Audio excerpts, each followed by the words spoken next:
Hypermine.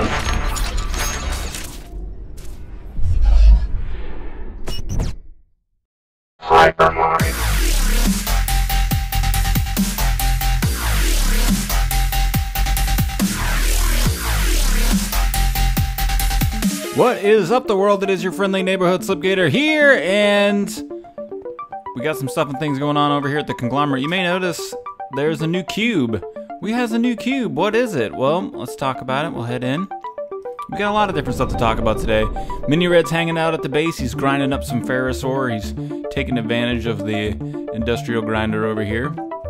We changed the setup of the power system a little bit, and I was incorrect. And I put some annotations on the video, so maybe that explained it, but if it didn't, one of the reasons why I was having trouble with the system is because I was outputting it to a redstone energy cell that only inputs 100 MJ per tick. So energy bridges are intelligent, and they were only outputting 100 MJ per tick. That's why it seemed like they weren't working to their optimum efficiencies. So now I have tesseracts in between.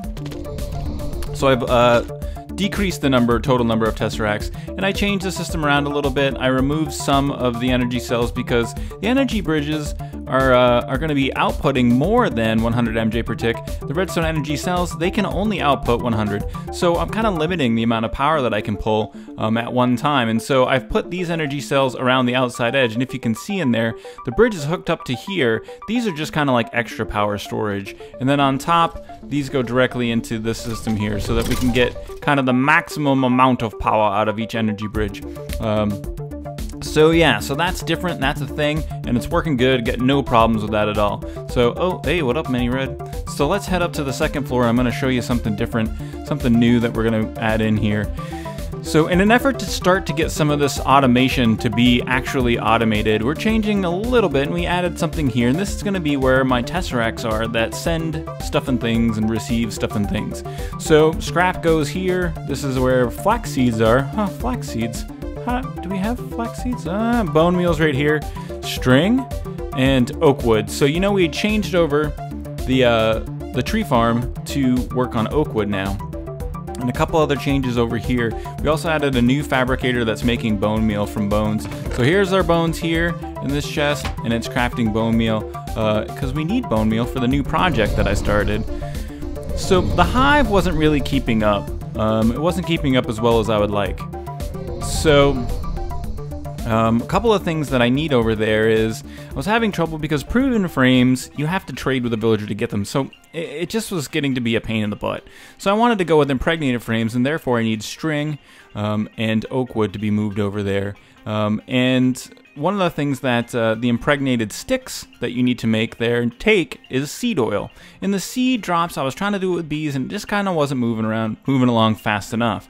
So I thought that I would use one of these farm setups. And I had seen Armitige use a couple of these. They use this block, it's called a planter. And then I have flax seeds coming in here to the planter. And then up top here, we have a harvester. And then a tesseract that's hooked up to stuff. Stuff goes to the conglomerate. And so what the planter does is takes the flax seeds and it plants them here. It keeps the soil tilled, pardon me. And actually it may work without water. I was having a little bit of an issue. I think you may not need to put water in there to hydrate the soil even. The planter may take care of that for you. So I have this timer turned way down to 60 seconds. We'll turn it up to, there you go. You can see here exactly what went on. So there goes the harvester, harvesting. It takes the string and the flax seeds and sticks them in that tesseract. These deployers are set to accept bone meal, and one of the things I just put an item tesseract on each one. I'd had a pipe system up here, and I did a little bit of work with that. I was worried about using a filter to pull items into the a pneumatic tube system and having that filter fill up with items to be safe and make sure that there was no problems. We've had some problems with filters before, so to make sure there are no problems, I just put a tesseract on each one of the deployers. And the timer hits, yeah, so it works out really good. And it works out so good, in fact. Let me turn this back up. 60, please. Thank you. Oh, pardon me, and just one other point. It's all powered by one ultimate hybrid solar. It actually provides way more power than it needs, but that's fine. So it was working so good, in fact, that in one day, let me see here, I've produced 27,000 string and 10,000 flax seeds. So yeah, I had it turned up a little high, so it doesn't need to be that high at all. But a really simple flax farm. If you guys, you know, tell me what you think about the flax farm design, especially if you have ideas about how to make it better, or if you just think it's cool, give it a thumbs up, or yeah, whatever. So let's head over to the Hive, and I'll show you a little bit about some of the changes that we made over here. So if you remember, we had added the max size Zycraft tank to hold liquid DNA, and that's filling up, it's doing its thing. So now we have some seed oil, and it's actually working pretty good. We got about half a tank of seed oil, and honey, we're completely full. So if we come over here and take a look at how this stuff and things are working now, I made a couple of little changes. So honeydew are exclusively in this squeezer now, and then these two squeezers are specifically for honey drops. Over here, this is seed drops, and then these two are for flax seeds. So we're getting our flax seeds from this system here, and this is bringing into the Hive oak wood, string, and flax seeds. So what we've done is we've got ME interfaces underneath these item tesseracts, and these are connected. These tesseracts are the same, are connected to the tesseracts that we had back at the conglomerate. So then we use these level emitters here, and I have them set for 1,000. So when this gets to 1,000 wood, it emits redstone signal, effectively shutting off the item tesseract. When this gets to 1,000 string, it emits, and when this gets to 1,000 flax, it emits. Now this is the output from the system here that goes back to the conglomerate. So we're sending iridium, tiny aluminum, tiny bauxite, tiny tin, tiptoe. Anyway, cocoa beans, wheat, and sugar. Those things are all going back to the conglomerate. And then over here we have a couple of pieces of automation that I wanted to talk to you guys about as well. So just really simple, this just takes in silk wisp. So the output of silky combs has a possibility to give us silk wisp, and that can make string. So we have this fabricator just making string, and that just kind of supplements, you know. We get string here if we need it, but we're making silky combs, so why not use those? So then I wanted to make sure that we had enough impregnated frames. So if we head up here now, instead of using proven frames, all of the frame housings I'm using impregnated frames. So I still have some provens right here. I have a storage interface that's just holding the provens that I have, just in case I want to use them in whatever. And I have some chocolates over here as well.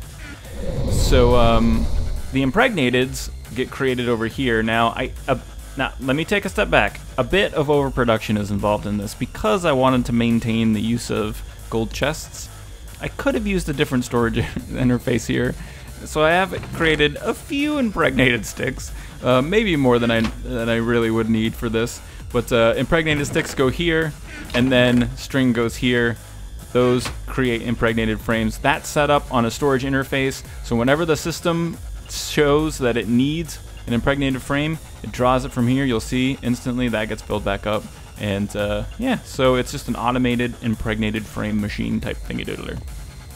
So part of this, when I was doing this, I needed to get a way to automate the production of impregnated sticks. And if you come over here right now, you'll see we got 2 oak wood in here. It's making impregnated sticks in this carpenter.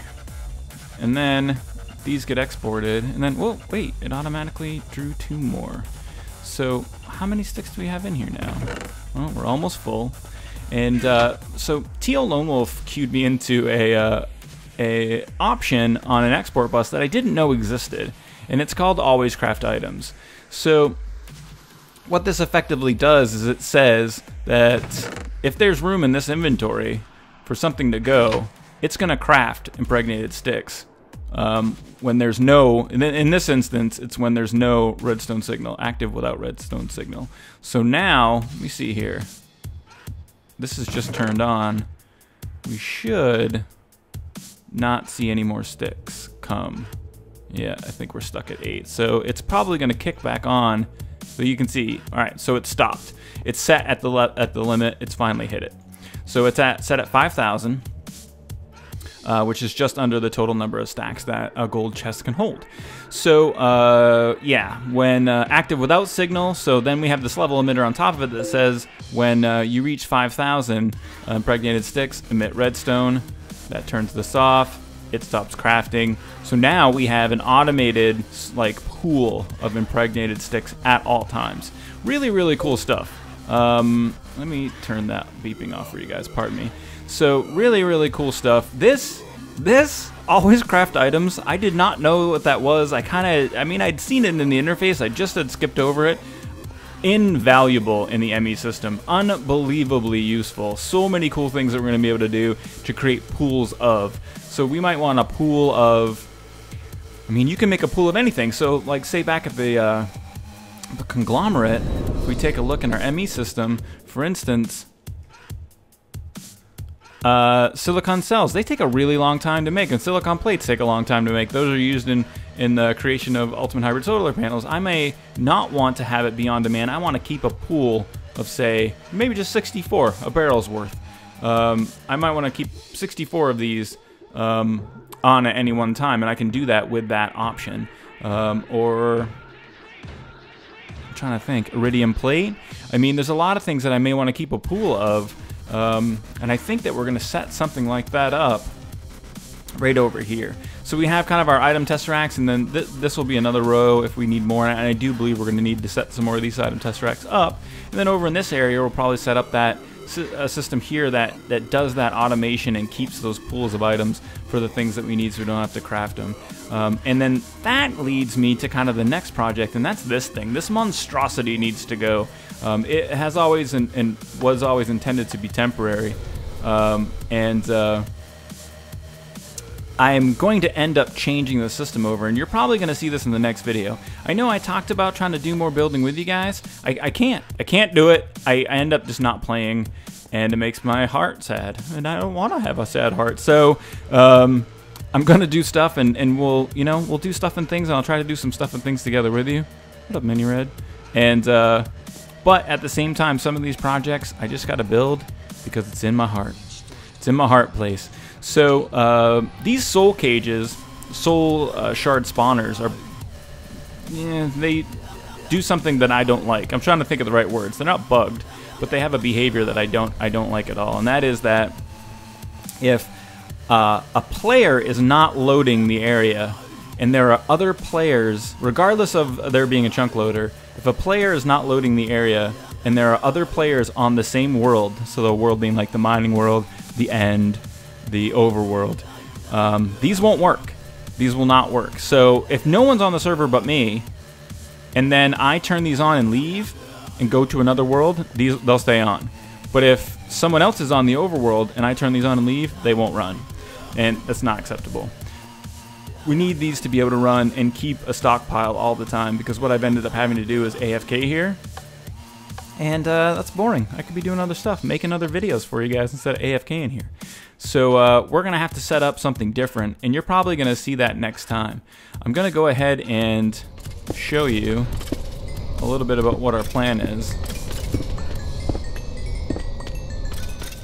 And it should involve... Alright, cool. So, there's the sudden stopper. A little loud, but yeah, so there's going to be something. We're actually going to kind of build something that goes out. I think it's going to be neat. You're going to be able to come out, and then over in this area is where you're going to see something new next time on the next Hypermine. So, other than that, there's a community build that I wanted to show off, and we have now F. Every time I see this, I think F, and then I think Facebook. But anyway, it is it's a post office, and Armitige built it. I don't know if it was a community thing or if he did it on his own, but this cool building, this post office. So inside of here now, we have all of these little derps, mini derps. Let me shut the door, and the ability to get stamps. So these guys like autocraft stamps, and then what we can do is you can take a stamp. Oh, we just want a stamp, and then we can go back to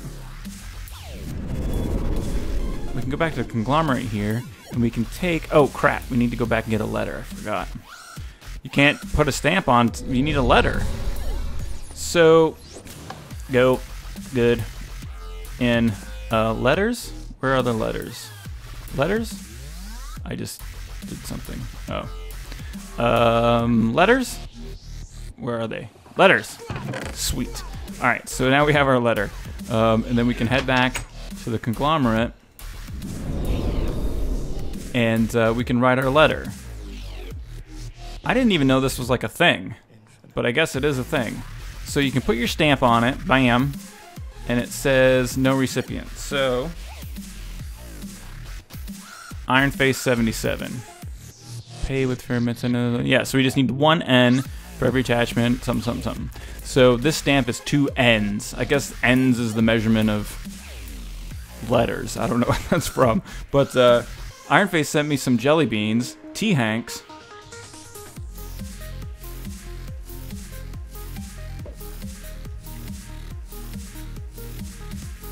So I'm gonna write him a letter back that says, "Thanks for the bean, dude." This interface is a little wonky. So now our letter says, "Thanks for the beans, dude." Fist bumps, and then he should see it's from me. Now we take that and no recipient. Huh? Take that and stick it into what? Recipient has no mailbox. Did I? Is it Iron Face 077 and I'm being a derp? It might be. I may have derped it. Let's see. Bam. All right, there we go. Yeah, it was 077. So that mailed it off to him. So now he's got, when he logs on next time, he'll have mail and a thank you. Unfortunately, he made these really cool jelly beans, and I didn't think at all, and I had my power armor helmet on, and when I put them in my inventory, they disappeared. And I couldn't figure out why, and that's because I gobbled them all up in an instant. But yeah, so that's everything that there is to talk about today on Hypermine. We did a lot more stuff. I have a couple of other cool projects that I want to work on. Automation of mob spawning, and what was the other thing we want to do? I think I may have a way to monitor the level of a Xi tank. I have a theory. So I'm going to try that stuff out in creative mode, but thanks very much for watching. If you liked the episode and you had fun hanging out, make sure you please leave a like. It really helps the channel out. Also, if you have any questions, feel free to leave them in the comment section down below. Share and favorite the video as you see fit. Thanks very much for watching, and I hope that you have a great rest of your day. Hypermine.